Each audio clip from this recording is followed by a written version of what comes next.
کہ صحابہ احد کی لڑائی میں میدان سے بھاگ گئے تھے اور ایک حضرت علی رضی اللہ تعالیٰ عنہ وہاں پر لڑ رہے تھے. دیا کہ وہ واقعی بھاگے تھے. اور حضرت ہند بنت حزام ایک انصاریہ خاتون تھی.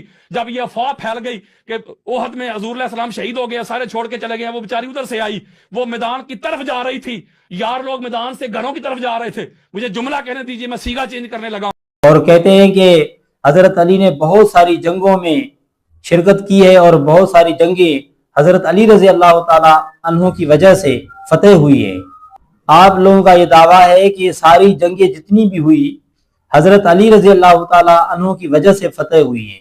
جب یہ ساری جنگیں حضرت علی رضی اللہ تعالیٰ عنہ کی وجہ سے فتح ہوئی ہیں تو پھر احد کی لڑائی میں کیوں ہار گئے؟ احد کی لڑائی میں جنگ کیوں ہاری؟ کیا وجہ تھی کہ وہ جنگ ہاری گئی اور کافروں کی جیت ہو گئی اور مسلمانوں کو شکست ہو گئی؟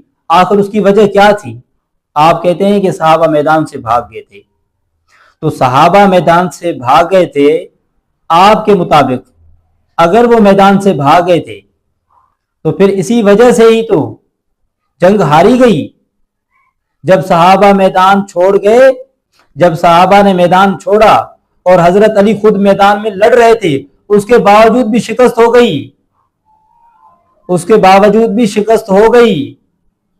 مسلمانوں کو اس جنگ میں شکست ہو گئی اس لیے کہ صحابہ نے جو میدان چھوڑ دیا تھا. میدان چھوڑنے کی وجہ سے شکست ہوئی تھی.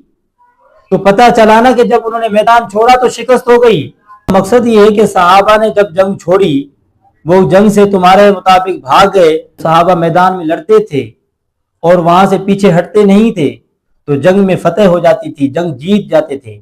اور جب کہ احد کی لڑائی میں صحابہ پیچھے ہٹ گئے اور قدم پیچھے کیا تو شکست ہو گئی, اور حضرت علی میدان میں تھے اس کے باوجود بھی شکست ہو گئی. تو پتہ چلا کہ ایک حضرت علی کی وجہ سے جنگ فتح نہیں ہوتی تھی اور نہیں جنگ میں جیت ہوتی تھی. جنگ میں فتح اور جیت تمام صحابہ کی وجہ سے ہوتی تھی, کسی ایک صحابی کی وجہ سے نہیں ہوتی تھی. ہاں, یہ صحابہ سارے مل کے جنگ لڑتے تھے.